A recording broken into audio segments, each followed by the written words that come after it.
하나님의 말씀 마태복음 21장 1절부터 11절입니다. 저희가 예루살렘에 가까이 와서 감난산 벳박에 이르렀을 때에 예수께서 두 제자를 보내시며 이르시되 너희 맞은편 마을로 가라. 곧 매인 나귀와 나귀 새끼가 함께 있는 것을 보리니 풀어 내게로 끌고 오너라. 만일 누가 무슨 말을 하거든 주가 쓰시겠다 하라. 그리하면 즉시 보내리라 하시니 이는 선지자로 하신 말씀을 이루려 하심이라. 일러스되 시온 딸에게 이르기를 내 왕이 내게 임하나니 그는 겸손하여 나귀 곧 멍에 매는 짐승의 새끼를 탔도다 하라 하였느니라. 제자들이 가서 예수의 명하신 대로 하여 나귀와 나귀 새끼를 끌고 가서 자기들의 겉옷을 그 위에 얹음에 예수께서 그 위에 타시니 무리의 대부분은 그 겉옷을 길에 펴며 다른 이는 나뭇가지를 베어 길에 펴고 앞에서 가고 뒤에서 따르는 무리가 소리질러 가로되 호산나 다윗의 자손이여 찬송하리로다. 주의 이름으로 오시는 이여 가장 높은 곳에서 호산나 하더라. 예수께서 예루살렘에 들어가시니 온 성이 소동하여 가로되 이는 누구뇨 하거늘 무리가 가로되 갈릴리 나사렛에서 나온 선지자 예수라 하니라. 아멘. 기도하겠습니다.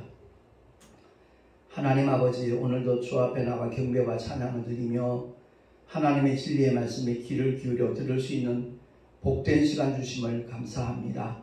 성령 하나님, 우리의 마음을 주장하여 주셔서 진리의 말씀을 들을 때 깨달아 알게 하시고 그대로 실행할 수 있는 능력까지도 주님 공급하여 주시옵소서. 우리 모두가 함께 은혜 받기를 간절히 소망하옵고 우리 구주 예수 그리스도 이름으로 감사하며 기도하옵나이다. 아멘.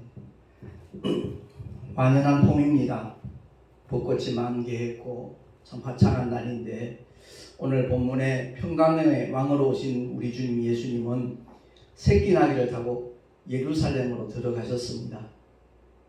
말은 전쟁을 상징하는 동물이지만 주님은 나귀 새끼를 타고 예루살렘에 입성을 하셨습니다. 왜냐하면 선지자로 하신 말씀을 이루기 위함이기도 하고 또한 그 말씀이 성취되도록 하기 위해서 누군가가 예비해 놓은 어린 나귀 새끼를 타시고 예루살렘으로 입성하신 것입니다.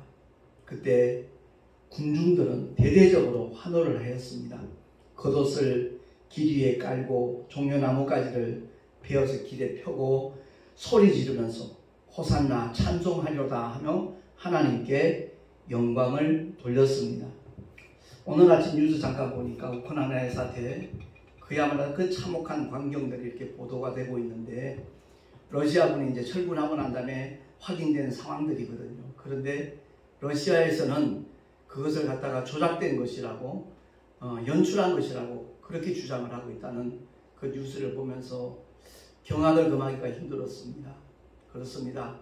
전쟁은 어느 시대든 누구에게든 정말 고통과 괴로움을 가져다 주지요. 근데 주님은 전쟁을 상징하는 말을 타고 입성을 하시는 것이 아니라 평강의 왕으로 오신 주님이시기에 어린 나귀 새끼를 타고 예루살렘에 입성을 하셨습니다. 그때 대대적으로 환호하는 군중들, 저마다의 아마 기대감은 달랐을지도 모릅니다.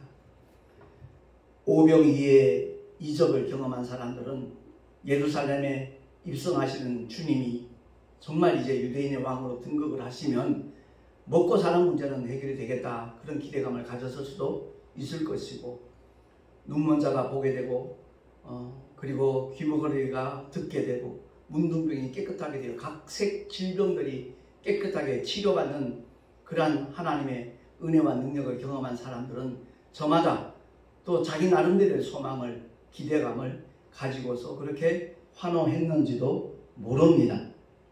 근데 우린 분명히 기억해야 됩니다. 하나님의 생각과 인간의 생각은 다르다는 것입니다. 주님이 이 땅에 오신 목적은 죄로부터의 해방입니다. 마가복음 10장 45절에 이와 같이 성경은 증언하거든요. 주보에 있으니까 한번 합독을 하겠습니다. 시작. 인자에 온 것은 섬김을 받으려 함이 아니라 도리어 섬기려 하고 자기 목숨을 많은 사람의 대속물로 주려 함이니라. 아멘. 그렇습니다. 주님이 이 땅에 오신 목적은 당신의 생명으로 우리를 구원하시기 위함입니다. 그야말로 대속의 죽음을 맛보시기 위하여 주님은 십자가로 향하여 뚜벅뚜벅 걸어가고 계시는 과정이라는 것을 우리는 성경 대목대목에서 느낄 수 있고 깨달을 수 있어야 되는 것입니다. 오늘날 적지 않은 목회자들이 하나님의 뜻을 오해하고 있습니다.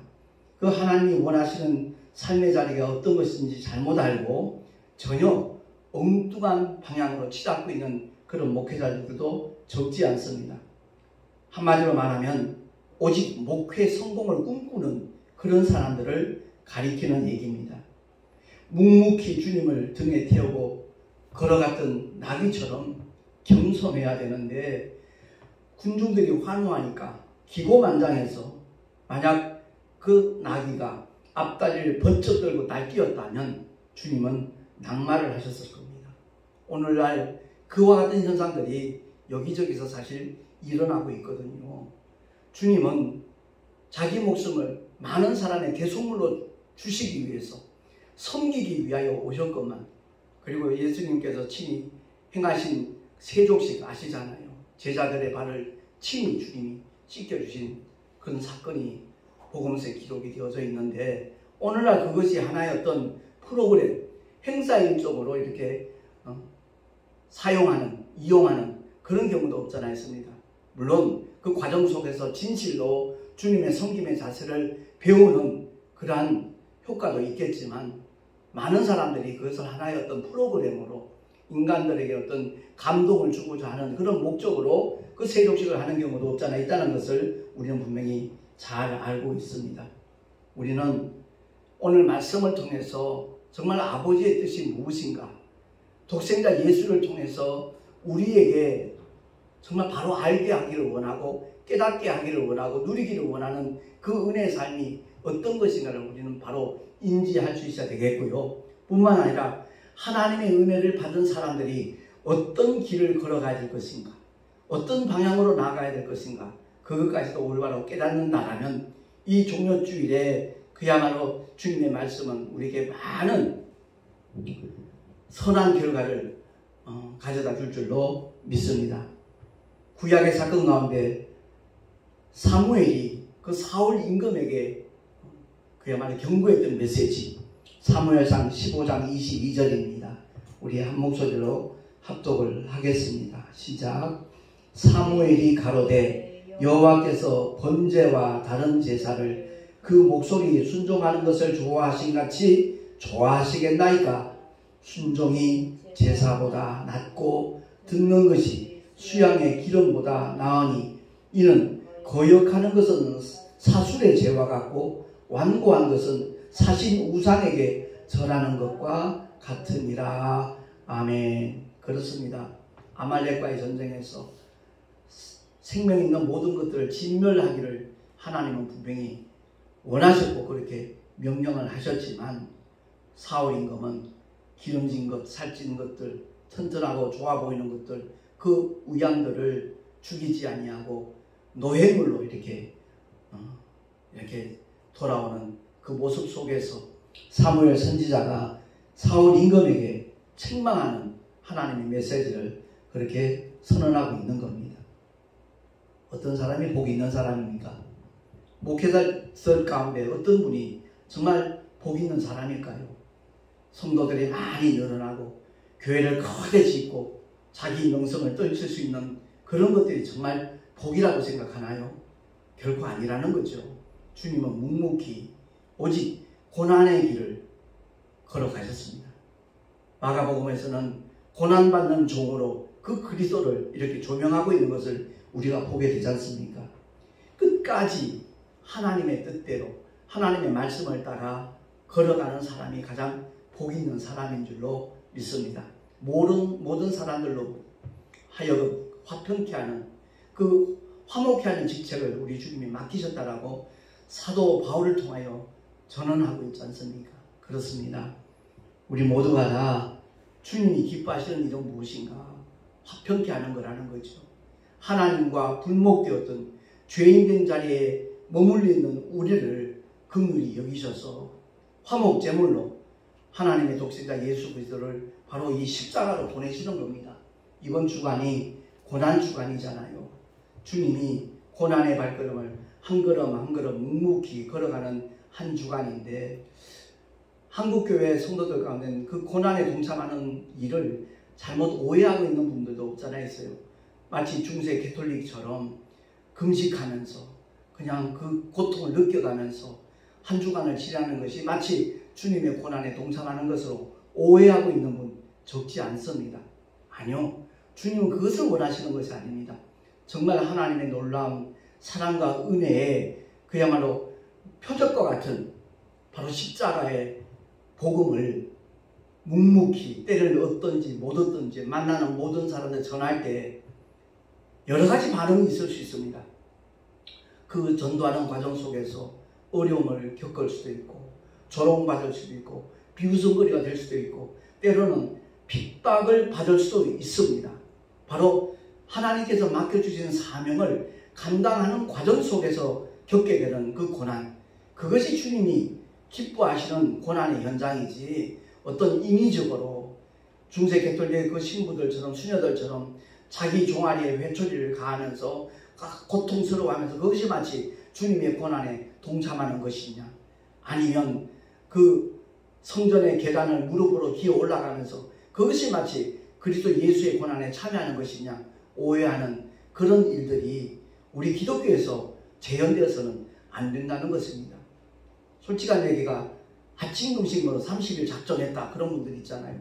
그 아침 금식이 무슨 금식이겠어요? 한 끼 그냥 굶는 것이죠. 주님은 우리에게 금식 기도를 강요하신 적도 없고요. 그야말로 늘 깨어 기도하기를 원하시는 것이고, 사도 바울을 통해서는 성령 안에서 무시로 기도하라 그렇게 말씀하고 있거든요. 그렇습니다.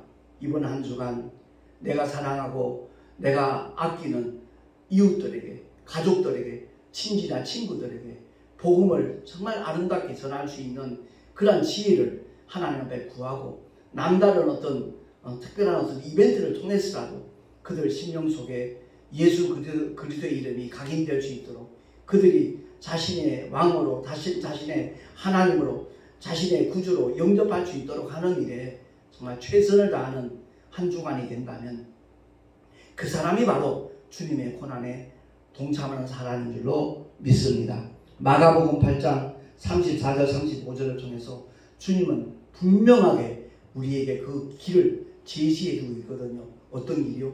주님을 끝까지 쫓아갈 수 있는, 따라갈 수 있는 비결을 말씀하고 있습니다. 우리 한번 합독하겠습니다. 시작.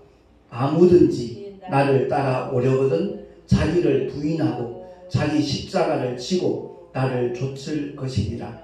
누구든지 제 목숨을 구원코자 하면 잃을 것이요, 누구든지 나와 복음을 위하여 제 목숨을 잃으면 구원하리라. 아멘. 바로 그게 주님이 일러주신 비결이거든요. 다른 것 없습니다. 날마다 자기 부정이 있어야 됩니다. 그리고 나에게 주어진 크고 작던 그 십자가를 달게 지고 따라가는 그것만이 주님을 온전히 쫓을 수 있는 유일한 비결이라는 것을 우리가 기억을 하고, 이 말씀을 정말 우리 신비에 온전히 새길 수 있으면 참으로 좋겠습니다. 누구든지 제 목숨을 구원코자 하면 잃을 것이다 그랬습니다. 노후대책 세우기 위하여 발버둥 치던 사들 대다수잖아요. 목회자들 중에도 아마 거기에 안간힘을 쓰는 분들이 없잖아 있을 겁니다. 제 목숨을 구원코자 하면 잃을 것이다 그랬습니다. 주님이 내 영혼을 취하여 가시는 그 순간까지 오직 주님만을 기대하고 주님만을 바라보고 주님만을 의지하면 결코 주님께서는 그 믿음의 사람을 실망시키지 않으시는 참으로 좋으신 우리의 아버지이신 줄로 믿습니다.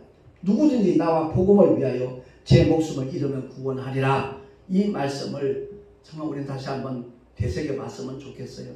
제가 터키 단기 선교를 갈 때 있었던 그 사건 가운데 그 현장에서 17년 동안 처녀의 몸으로 복음사역을 감당하던 그 전도사님이 계셔요. 그 전도사님이 강의를 하면서 들려줬던 얘기입니다. 우리나라와 똑같이 그 중동에서 피난 사건이 있었잖아요.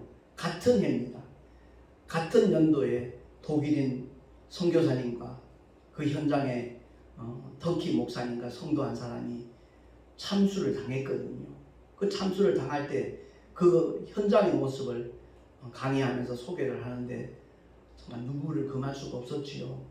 그 극단적인 그 이슬람 교도들이, 청년들이 협박을 하면서 예수를 믿지 않겠다, 부인하면 살려주겠다라고 이렇게 유도를 하면서 실행을 하는데 손가락 마디마디를 끊어나가고 손목을 자르고 발목을 자르고 나중엔 배를 갈라서 창자를 전부 다 난도질을 하면서 독일인 선교사를 먼저 희생시키면서 그 태국 터키 목사님과 성도에게도 니들도 부인하지 않으면 이렇게 죽을 것이다 했는데 세 사람이 똑같은 모습으로 처형을 당했거든요.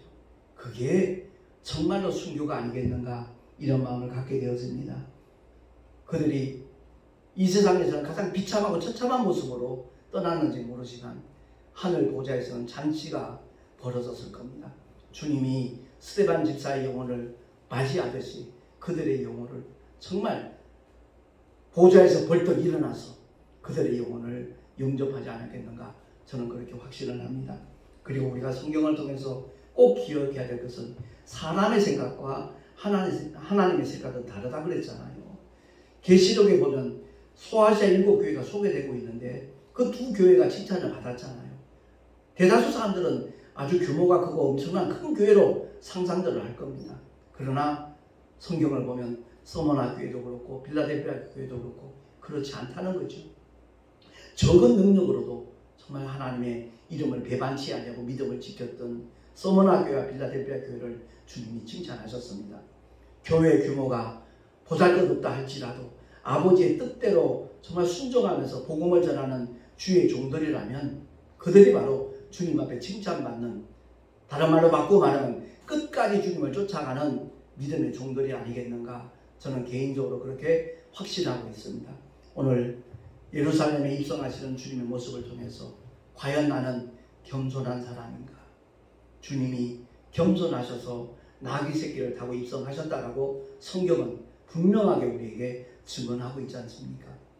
우리는 주님의 겸손과 온유를 그대로 정말 본받을 수 있는 그런 주의 종이 되기를 정말 소망해야 될 것이고, 성도들도 정말 하나님 앞에서 끝까지 겸손하고 온유하여서 그들의 삶을 통하여 그리스도 예수의 향기가 풍겨져 나오고 많은 사람에게 감화를 주고 감동을 줄 수 있는 믿음의 길을 걸어간다라면 그의 삶의 자리가 어떠하든지 간에 그 자리가 곧 하나님의 영광이 함께하는 자리이고 하나님의 나라가 확장되는 현장이 되어질 줄로 믿습니다.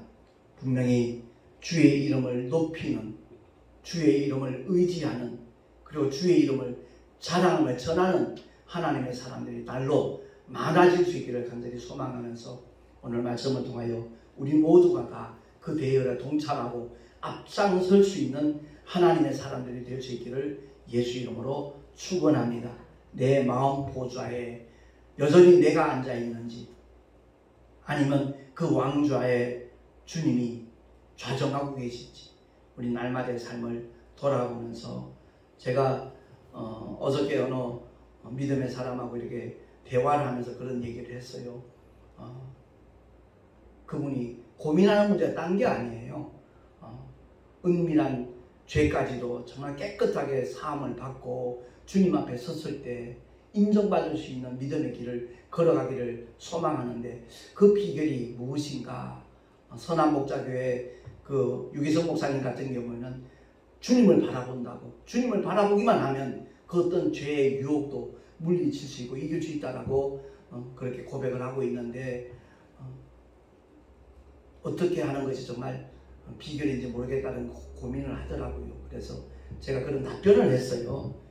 집사님은 그런 고민을 한다는 것 자체가 복 있는 성도이라는 증거입니다 라는 말씀을 드리면서, 제 경우에는 옛사람은 십자가에 못 박고 목회가 되었던 신앙생활이 되었던 그 주체가 더 이상 내가 아니라 주님이 되어질 때 성령 하나님이 감동 주시는 대로, 이끄시는 대로 따라가기만 하면 얼마든지 그것이 가능하다라고 말씀을 드렸어요. 도움이 되었는지 모르겠지만 아마 감사하다고 얘기를 하시는 거 보니까 어느 정도 도움이 되었겠죠. 그리고 많은 사람들이 고민하는 것 중에 하나가, 내가 주님 앞에 내 죄를 그리고 내 허물을 토설하고 회개를 했는데 그것이 그날에 혹시 이렇게 흔적이라도 남아있지 않겠는가, 이런 것들로 고민하는 성도들이 의외로 많이 있더라고요. 아닙니다. 주님은 신실하신 하나님, 말씀하신 대로 그대로 이행하시는 분이십니다. 우리가 낱낱이 고백하는 순간, 자백하는 순간 그 죄를 사하실 뿐만 아니라 다시는 기억지도 않으시는 분이 하나님이신 줄로 믿습니다. 그 망각은, 온전한 망각은 하나님의 전유물이라는 표현도 제가 그 집사님에게 드렸거든요. 그렇습니다. 우리 인간은 누군가를 용서한다 해놓고도 그게 잠재되어 있더라고요. 남아있더라고요. 그래서 똑같은 실수를 범하면 또 지난번에 이랬을 때 내가 용서해 줬지 않냐, 근데 또 그러냐, 그 옛날 것을 끄집어내갖고 다시 한번 이렇게 얘기하는 연약함을 보이거든요. 우리 주님은 전능하신 하나님이세요. 빛이 있으라 말씀하시는 순간 빛이 생기지 않으면 어떡할까 염려하시는 분이 아니에요. 말씀하신 대로 그대로 이루어지는 것과 똑같이 우리 죄를 사하시고 다시는 기억지도 아니하신다. 그대로 주님은 기억하시지 않는 줄로 믿습니다. 아무쪼록 우리 모두가 다 예루살렘 입성하시는 우리 주님의 모습을 다시 한번 더듬어 보면서 우리 마음에 그 겸손하신 주님을 왕좌에 모시고 주님이 이끄시는 대로 끝까지 순종하며 기뻐하며 감사하며 또한 찬송하며 따라가는 우리 모두가 될 수 있기를 예수 이름으로 축원합니다. 기도하겠습니다. 하나님 아버지, 우리 모두가 다 주님을 닮아가기를 원합니다. 이 영적 전쟁에서 승리하는 자가 되기를 소망하며 믿음의 길을 걸어가고 있습니다. 끝까지 주님을 따라갈 수 있는 비결은 오직 한 가지, 나를 부인하고 날마다 내게 주어진 내 십자가를 달게 지고 따라가는 것밖에 없다라고 주님이 일러주셨습니다. 우리 목숨